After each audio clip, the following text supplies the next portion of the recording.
একটা আমার নিজের বাবাকে নিয়ে। আমার বাবা আমাকে কিভাবে খেলেছিল সেই ঘটনা আজকে তোমাদেরকে বলবো। আমার নাম রূপা। আমি এখন কলেজে পড়ি।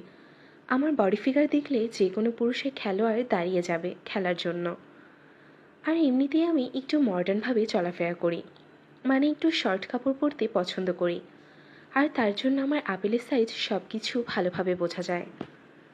আমি যখন শর্ট কাপড় পরে রাস্তা দিয়ে হেঁটে যাই, তখন সব ছেলেরা আমার দিকে হাঁ করে তাকিয়ে থাকে। যাই হোক বন্ধুরা, এখন আসা যাক মূল ঘটনায়। আমার মা মারা গেছে 1 বছর আগে, একটা সড়ক দুর্ঘটনায়। এদিকে আমার বাবাকে দেখলে কেউ বলবে না যে আমি তার মেয়ে। আমি যখন আমার বাবার সাথে রাস্তা দিয়ে হেঁটে যাই, তখন সবাই ভাবে আমরা স্বামী স্ত্রী। তাহলে বুঝতেই তো পারছো বন্ধুরা, আমার বাবা এখনও কতটা যুবক। আর আমিও তো বুঝি এই বয়সে বউ ছাড়া থাকা কত কষ্টকর। তার জন্য আমি বাবাকে অনেকবার বলেছি, বাবা তুমি আরেকটা বিয়ে করো। কিন্তু বাবা কোনোভাবেই আমার কথায় রাজি হয় না। বাবা বলে, আমি আরেকটা বিয়ে করলে সে তোকে কখনো শান্তিতে থাকতে দেবে না, সৎ মা কখনো আপন মা হয় না। তখন আমি বললাম, কিন্তু বাবা তুমি বউ ছাড়া সারা জীবন কীভাবে কাটাবে? তখন বাবা বলল, তুই থাকলে আমার আর কিছু লাগবে না। আমি তখন বাবার কথার কোনো মানে বুঝলাম না।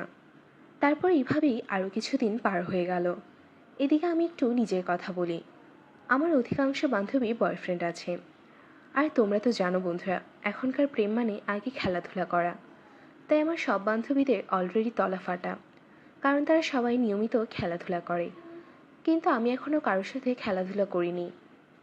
আমারও ইচ্ছে করে খেলাধুলা করতে, কিন্তু বাবার ভয়ে কারোর সাথে প্রেম করার সাহস হয় না। তাই আমি নিজের হাত দিয়েই কাজ চালাই। কিন্তু একদিন রাতে আমি মোবাইলে একটা ভিডিও দেখছিলাম আর হাত দিয়ে কাজ করছিলাম। ঠিক তখনই আমি লক্ষ্য করছিলাম জানালার ফাঁক দিয়ে কেউ আমাকে দেখছে। আমি ভয় পেয়ে সাথে সাথে মোবাইলটা লক করে দিলাম। আর ভাবতে লাগলাম, বাড়িতে শুধু আমি আর বাবা ছাড়া কেউ থাকে না। তাহলে কি বাবা আমাকে লুকিয়ে লুকিয়ে দেখছিল? তাহলে কি বাবা আমার সব দেখে ফেললো? আমি এসব ভেবেই খুব লজ্জা পেতে লাগলাম।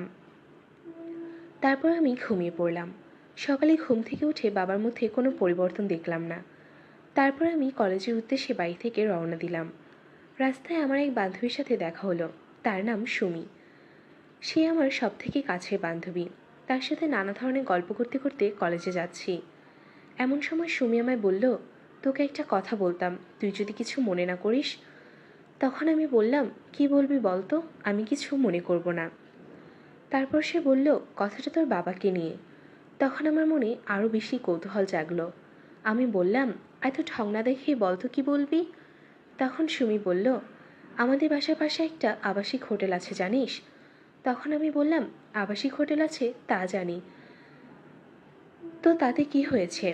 তখন সুমি আমাকে বলল, কালকে তোর বাবাকে দেখলাম একটা মহিলাকে নিয়ে ওই হোটেলে যাচ্ছে। তখন আমার মাথায় যেন আকাশ ভেঙে পড়ল। আমি বললাম, এটা হতে পারে না, আমার বাবা এতটা খারাপ কাজ করতে পারে না। তোর দেখতে ভুল হয়েছে, তুই হয়তো ভুল দেখেছিস। আমি তার কথা বিশ্বাসই করতে পারলাম না। আগেই বলি বন্ধুরা, আবাসিক হোটেলে একটা ছেলে আর একটা মেয়ে কী করতে চায় তা তো তোমরা বুঝতেই পারছো। গল্প